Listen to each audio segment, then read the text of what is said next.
Welcome back, guys. This is my spoiler review for episode 4 of Better Call Saul's final season. So this episode starts in classic Breaking Bad / Better Call Saul fashion with an exceptional, amazingly well-shot but mysterious random people doing a thingy cold open. They've done so many, but always, like last week, as soon as it started doing its cold open with it's all mysterious and we're seeing a thing where we're trying to piece it together and be like, is this going to be from the future? Is this a metaphor like the piece of glass turned out to be? What's it going to be? But because it's people riding their bikes, these really goofy, doofus type kind of, friendly neighborhood kind of just, the kind of people that look at your house and go, that's not the right color, better write you a form and So I said, friendly neighbors, but I guess they're the worst type of neighbors. So bad neighbors.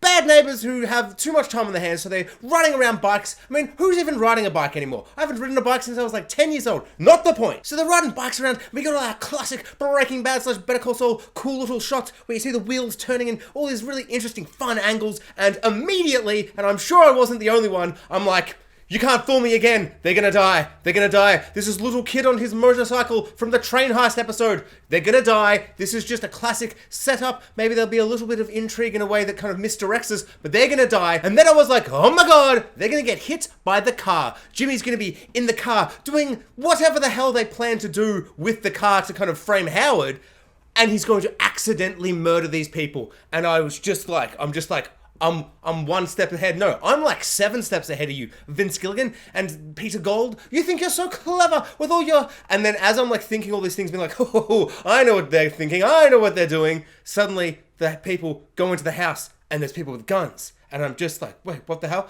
And then you see a big computer screen and they're surveilling someone. And then it gets closer to the house. And I'm like, is that Gus's house? What the hell is happening? This can't be cops. No one knows about Gus. That's like a main point of Breaking Bad. It's like at the end they're all like, it was the chicken man. Who knew it was the chicken man? It was the chicken man. It was the chicken man all along. But so none of the cops know. So I'm like, what is this, the Salamancas? This is a crazy play from them. Like, who are these, like this couple that are running around being like, red house, I don't like it. What red is it? Tomato red. I thought they were going to be like, it's blood red. Get it? Because it's Better Call Saul and everything's soaked in blood at some point. But, it was just such a crazy kind of interesting setup of a scene where I feel like they kind of misdirected us intentionally by being like, we've got all these kids on the, adults on the bike, they're biking around. And then, you kind of get this expectation of like, okay, what's going to happen to them? Why are they in this story? And then to reveal that Gus's house is being like filmed and monitored was just like, oh my god, who is this? And not to skip to the end, but I'll skip to the end. That moment where Gus appears in the episode and he's like, I actually am in this episode, and there's only a couple of minutes left. And I was like, oh, for a second, until Mike and Gus appear, just like suddenly they're like, it's me, we're still here. I was like, are we going to get like, maybe like a full episode, but are we going to get like a couple episodes without them, without Nacho? We just go on full, Slippin' Jimmy storyline for a while, but no, they're back, and I'm really glad they are. Kind of didn't want them to kind of disappear. So Gus coming back, and he's doing all this Gus stuff. Also, a little note about Gus: he takes his tie off, and it's a button tie. Like he just unbuttons it. I really feel like Gus was the kind of character that I would imagine would have a normal tie, and he'd tie it good, and he'd mock you at a wedding when you're trying to tie your tie good, and be like, I haven't tied a tie for a very long time, and he's like,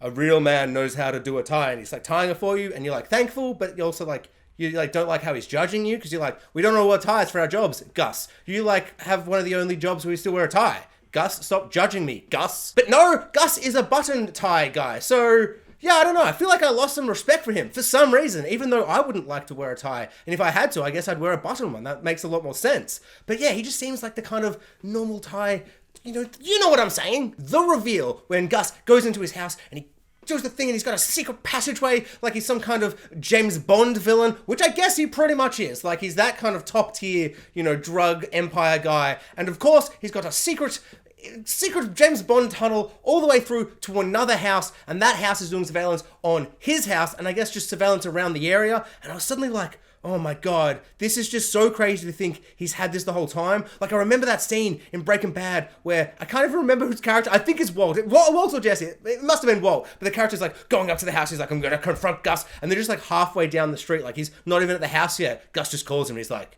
go home, Walter. And it's like, oh god, because people are monitoring and they're calling him. And he's got the whole kind of neighborhood set up. And the idea that he's done that, maybe he's only just started this full setup for Lalo, but I imagine he's had it for quite a while because he kind of built that tunnel very quickly. So I guess he's had it for forever. But it's just so crazy and elaborate, but the way it's presented is so, like, just, it makes sense. Like, you don't go, nah. Big secret tunnel, that's too much Better Call Saul. I don't buy it. I don't buy that he would do this. It's like, this guy has been planning for like 10 years to build a super lab, like, and he didn't even know Heisenberg, the greatest meth cook ever, was going to like live in it and work in that super lab. Like, he was just doing that because he's crazy and he's ambitious and he's big scale.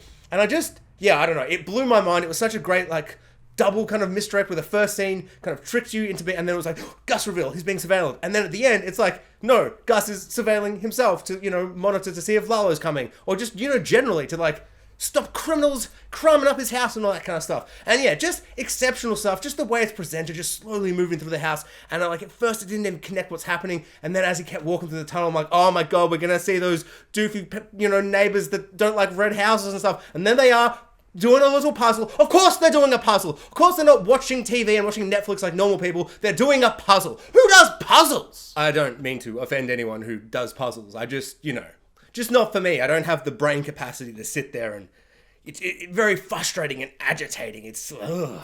But if it's for you, good on you.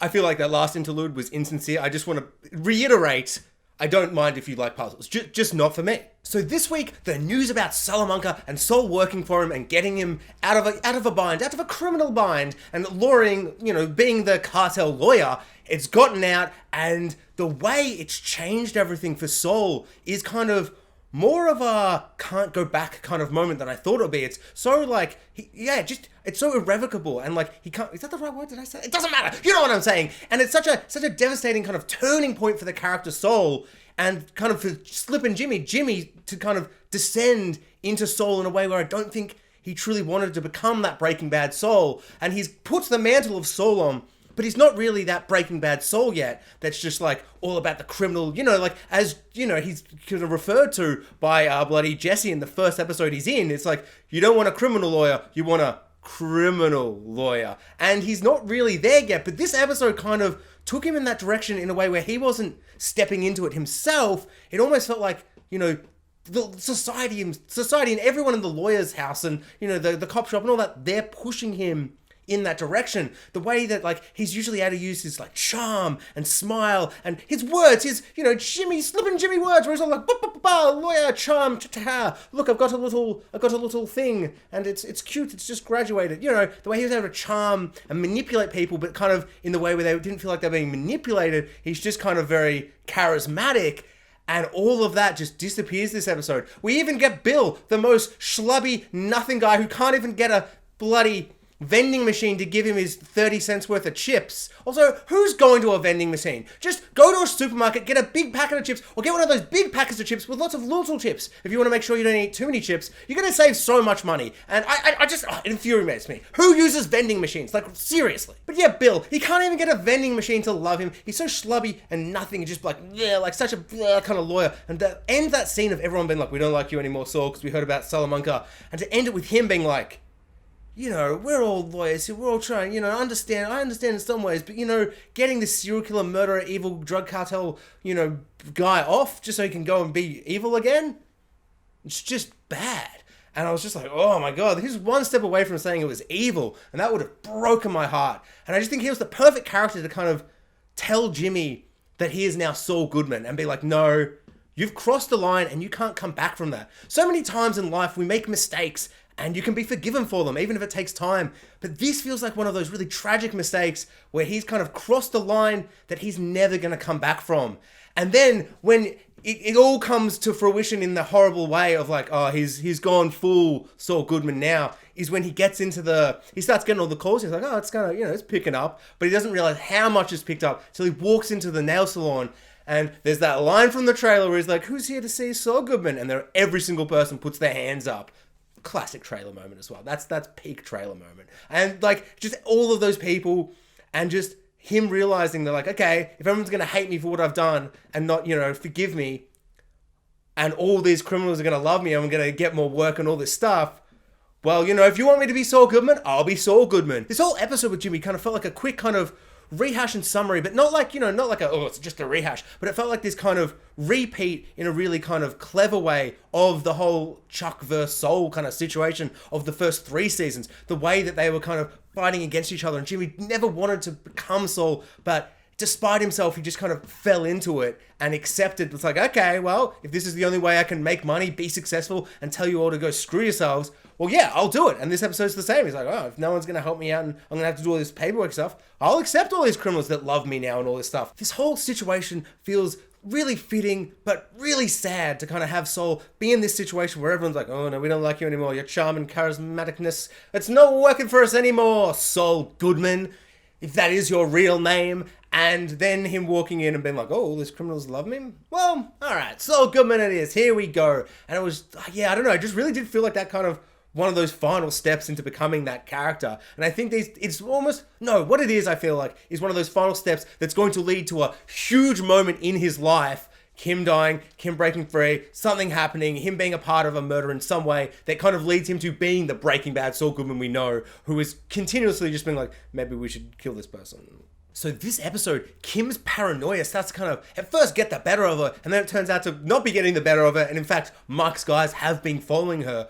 But I think the way Jimmy puts it, where he's like, oh, well, the wicked flee when no one's chasing him. And he kind of almost just like saying like, a cliche thingy that just kind of comes to his mind.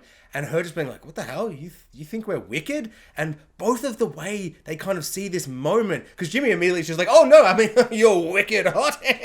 Classic line to a girlfriend when you're like, oh, I've made a terrible mistake. How do I get it out of this? You're very beautiful and I love you and please forgive you. And let's just, forgive me, please. Let's forget about this, please. What it says about the characters and kind of where they are is like, Kim is like, ruining Howard's life and doing all this stuff. But she doesn't consider herself wicked at all. Like, she's like, what do you mean? You think we're wicked?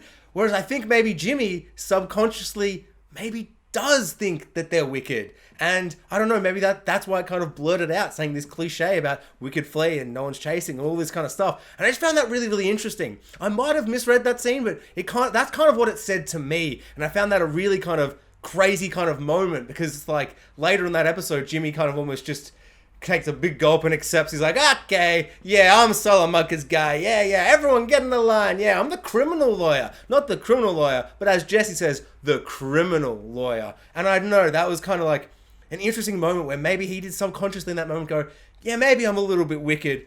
But hey, like, I've been pushed into this situation. I tried my best. But you know what, maybe Chuck's right a little bit. Maybe Slippin' Jimmy, maybe that's who I am. Whereas Kim, I think, thinks that everything she's doing to ruin Howard's life and all these kind of Slippin' Kimmy kind of situations and all these things is, she in her mind, she's like, I'll be doing this, for the greater good. I'll be able to help so many other people, even if I ruin this one guy's life.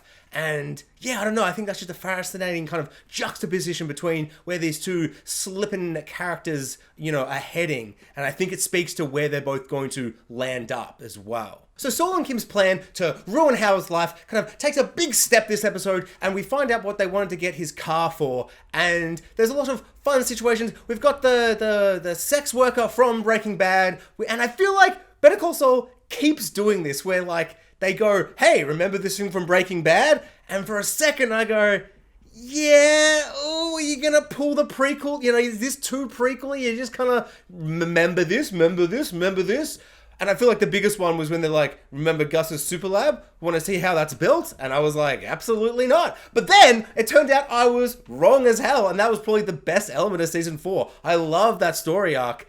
And so, I don't know, this kind of reminded me of that, where at first I'm like, oh yeah, I remember her from that montage and from that episode. Yeah, we all remember her. Wendy or Mindy or, everything's meant to... with that song where they say the name and I'm like, I presume that's the name of the sex worker character, I guess. Or it's not, I don't know. I vaguely remember that scene and I was like, yeah, she's a bit... But then I was kind of like, you know what? Sometimes it just really works if the scene works. And what they do, bringing back the fact he put prostitutes in front of Howard, in front of that guy, setting him up, that guy's there, turns around the corner, they stage it. He's even got the fake tan on, the suit. Oh, seeing Saul Goodman with the Howard fake tan, horrendous, like a disgusting image for some reason. And she's like, I love your hair. I'm like, do you? He looks bizarre and fake, and I feel like I've never thought Howard looked fake and bizarre, but now I'm like, does he look insane and crazy? Because Jimmy posing as him as like in this Howard costume where he's gone gold face, it's just, I don't know, it was just bizarre, and I found it really upsetting to look at. But all of that scene was really, really fun.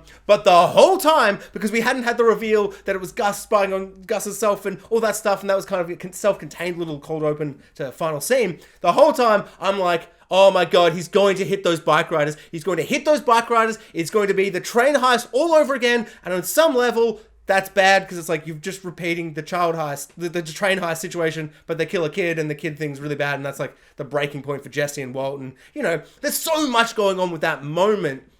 To repeat it is kind of like, it feels a bit weird and cheap, which I guess is probably why they didn't repeat it. But also I was like, I love the idea of them trying to do like a thing and being like, oh, so he's a cokehead and he's sleeping with prostitutes and this and that and that. But while they're trying to frame him for all this stuff, they accidentally frame him for manslaughter, for killing 2 people on a bike. And then I guess the reveal at the end, if they were working for Gus and us knowing that, it would be like, they've accidentally had Howard, you know, framed for murdering 2 people that work for Gus. And it's like, oh my god, so much going on. So many things in the big melting pot. Like, how is this going to end? Like, this is crazy. But of course, none of that happened. I still kind of think maybe they should have done that. Now I'm saying that. But then again, maybe that's just way too much like the train heist episode. So maybe best to kind of not do that. Am I crazy though? Like, the more I'm thinking about this right now, I'm like, maybe that would have been insane and amazing. Like, there's so much mixed and going on there. And maybe it would be kind of this interesting repetition from Breaking Bad. But maybe it would just be like, no, we're just doing the same thing. Like, don't do the sequel thing or the prequel thing. Or it's like, remember that thing? Have it again. You liked this pie? Have it again. The same pie. I just made the same pie. So yeah, maybe I'm wrong. I would love to know what people think about that though, because So this episode ends with one of those kind of moments that I feel like is a classic filming technique, and they kind of set it up, but then they like didn't do it. Like Gus is there and he's like, oh, we've got all the cameras and all the things. Where's Lalo Salamanca? And you know, Mike's like, where is Lalo Salamanca? And then, you know, cut to another scene, and I'm like, he hasn't been in it for 2 episodes, but now we're finally going to get at the end of an episode, as an final episode scene stinger, we're going to get this little tease as to where Lalo is and what he's doing. And then, you know, as they're like, where is Salamanca? It cuts to Kim. It just cuts to Kim, and they just have a scene that ends the episode where they're like, look, it's the big building from Breaking Bad.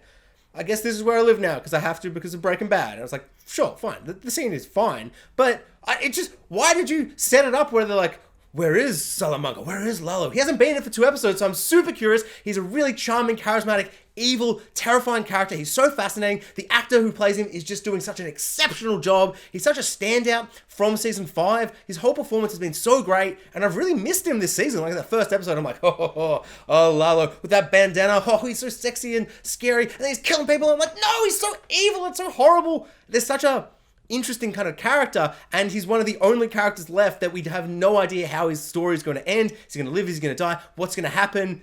And we're just like not seeing him. And this is the 3rd episode in a row where Lalo's not in it. And then you literally end this episode being like, where is he? And you set up a final stinger scene, but you don't do it. Infuriating. I just found it so disappointing. I'm like, because I was just like, I've seen TV before when someone says this and it cuts to another scene and there's like 2 minutes left of an episode. We see this character setting up the next episode. But no Lalo. 3 episodes in a row. I don't even understand it. It's just like you're wasting this character. You're wasting the actor. This is the final season. Put him in every scene. I do understand why like he wasn't with the Nacho thing. If you know, like the whole Nacho thing, the fact he's not part of that death and that whole showdown or in any way is crazy to me. The more I think about it, it's just crazy. All of season 5 was Nacho getting Lalo's like, you know, blessing and being like, you know, they're teaming up and he's getting his trust and all these things. That's the whole of season 5. And then he betrays him at the end of the season and everyone dies because of Nacho.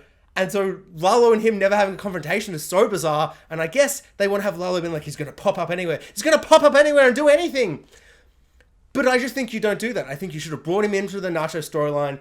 Yeah, I just think like what they're doing with Lalo and yeah, how they ended Nacho, it's like just really weird and it's not worked for me yet.